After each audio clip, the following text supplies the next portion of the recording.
तो दोस्तों, क्या आपने कभी एक चीज नोटिस की है, जब हॉलीवुड की फिल्मों में रॉ वायलेंस, हैवी प्रोफैनिटी या एक्सप्लिसिट सीन्स दिखाए जाते हैं तो हम सब ताली बजाकर कहते हैं वाओ, क्या सिनेमैटिक मास्टरपीस है, क्या रियलिस्टिक सिनेमा है। लेकिन वही बोल्डनेस, वही डार्क रियलिज्म जब एक इंडियन फिल्म ट्राई करती है, जैसे यश की आने वाली film toxic, a fairy tale for grown ups, तो अचानक से पूरे इंटरनेट के लोग फिल्म क्रिटिक और सेंसर बोर्ड बन जाते हैं। टीजर आते ही लोग मॉरल पॉलिसिंग शुरू कर देते हैं, ये तो हमारी संस्कृति के खिलाफ, हॉलीवुड करे तो आर्ट है और इंडियन सिनेमा करे तो बेशर्मी। आखिर ऐसा है क्यों? आज हम इस वीडियो में उन सब टॉपिक पर बात करेंगे और कुछ मेजर रीजंस जानेंगे जिस वजह से इंडियन ऑडियंस एडल्ट और फ्रेश इंडियन सिनेमा को लेकर इतना अजीब रिएक्ट करती है। वीडियो बहुत इंटरेस्टिंग होने वाली है, तो एंड तक जरूर देखना। तो फर्स्ट, सबसे बड़ा ग्राउंडेड रीजन है कि इंडिया में फैमिली आउटिंग कल्चर है। इंडिया में सिनेमा सिर्फ एंटरटेनमेंट नहीं बल्कि एक पूरे परिवार का एक फेस्टिवल है। जब यश जैसे बड़े सुपरस्टार की फिल्म आती है तो लोग अपने बच्चों, मम्मी पापा और दोस्तों के साथ पूरा थिएटर बुक करने का प्लान बनाते हैं। अब प्रॉब्लम यहाँ आती है जब टॉक्सिक के टीजर में ही क्लियर कर दिया गया कि ये फिल्म एक fairy tale for grown ups है,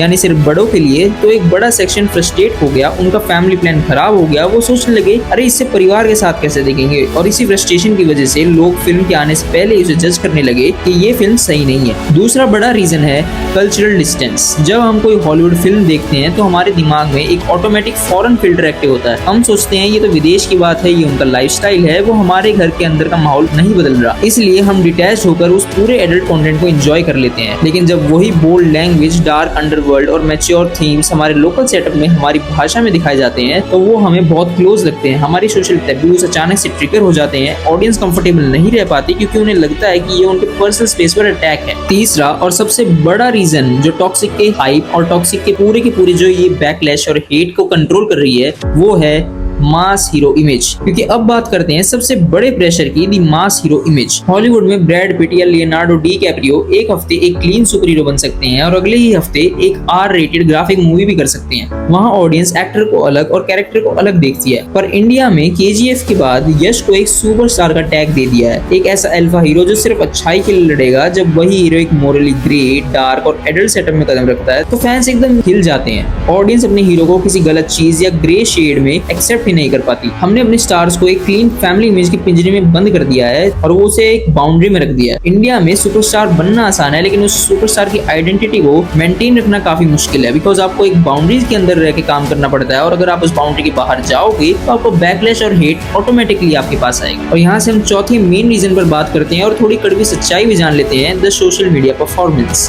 हम सबको इंटरनेट पर संस्कारी और मोरलिस्टिक दिखना बहुत पसंद है। जो लोग ट्विटर और रेडिट पर आकर लंबे पोस्ट लिखते हैं कि यश को ऐसी गंदी फिल्म नहीं करनी चाहिए थी, इससे यूथ खराब होगा, हमारे कल्चर पर क्या इम्पैक्ट पड़ेगा, वही लोग अकेले कमरे में बैठकर सबसे ज्यादा बोल्ड वेस्टर्न स्ट्रीमिंग शोज मजे से देखते हैं। ये जो पब्लिक आउटरीच होता है ये सिर्फ एक फेक परफॉर्मेंस है ताकि सोसाइटी उन्हें जज ना करे। हम चाहते हैं कि देश का पूरा संस्कार अकेले इंडियन सिनेमा ही बचा कर रखे, भले ही हम खुद अकेले में कुछ भी देख रहे हो। सो मोरल ऑफ द स्टोरी ये है दोस्तों, इंडियन सिनेमा तब तक ग्रो नहीं करेगा जब तक हम अपने डायरेक्टर्स और एक्टर्स को नई चीजें ट्राई करने की आजादी नहीं देंगे। अगर हम चाहते हैं कि इंडियन सिनेमा ग्लोबल लेवल पर हर जनर में कम्पीट करे तो हमें उस डबल स्टैंडर्ड को छोड़ना होगा। टॉक्सिक अगर फ्रेश और एडल्ट सिनेमा लेकर आ रही है तो फिल्म को पहले आने दो और उसको देख के फिर जज करो। और अब मैं आपको बताता हूँ एक मेजर चीज जो टॉक्सिक फिल्म के अराउंड चल रही है, and we should cope up with that fact, and that is the 50-50 fault. देखो, अभी तक मैंने आपको 4 मेजर रीजंस बताए हैं कि how Indian audience reacts to dark bold Indian movies. जैसे वो टॉक्सिक को फैमिली के साथ नहीं देख सकते, ट्विटर और रेडिट पे बहुत मोरल और पोलाइट साउंड करेंगे, भले ही वो अकेले में कुछ भी बैठ के करते हो। But is it only the Indian audience problem?